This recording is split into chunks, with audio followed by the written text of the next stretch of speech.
Let's turn now to the third level of the project framework. We've been at the goal, the purpose. Now let's have a look at outputs. Outputs are the goods and services produced by the project. We find generally that people have much less problems with outputs. They're normally fairly well defined. Here's a couple of things to check on output statements. We find that they're often confused with activities.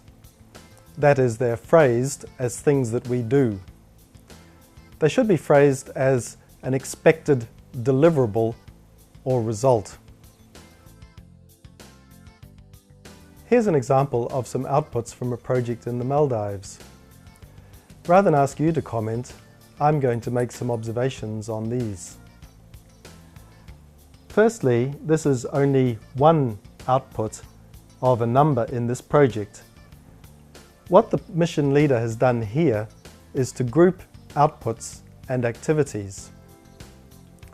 While strictly speaking, we should have a separate row for outputs and activities, there is one element of very good practice here which I'd like to illustrate, and that is that outputs should be numbered and their associated activities sub-numbered, so that it is quite clear what activities need to be carried out to produce the outputs.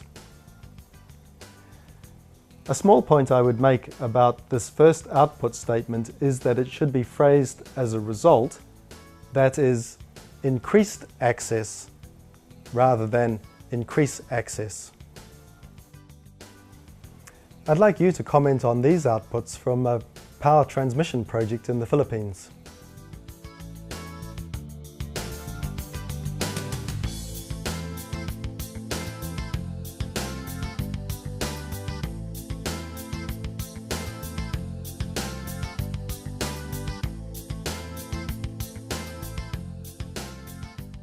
I'd make the following observation on these outputs. First, of course, we'd like to see them numbered. The second point to note is that the last two bullet points are definitely outputs. A 220 kilovolt double circuit transmission line and 6 increased capacity transmission substations in Mindanao are outputs. The second bullet point, the appointment of an independent market operator, is phrased as an activity. An independent market operator functioning may well be an output. The first bullet point may be a little problematic. I'm not an expert in this area, but I would have thought that the development of a competitive market was a higher order objective and would be unlikely to be produced as an output of our project. But we'd have to discuss this with the mission leader to determine. Here are a third set of output statements for your comment.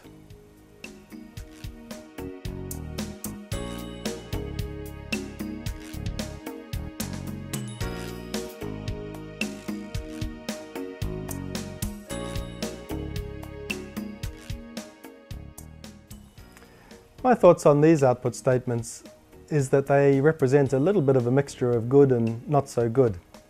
Of course, again, we'd like to see them numbered. The first two statements are probably quite reasonable statements of output. Of course, in this and all the other examples, we're not seeing the other column where the specific targets and indicators would be placed, and this could help clarify the situation.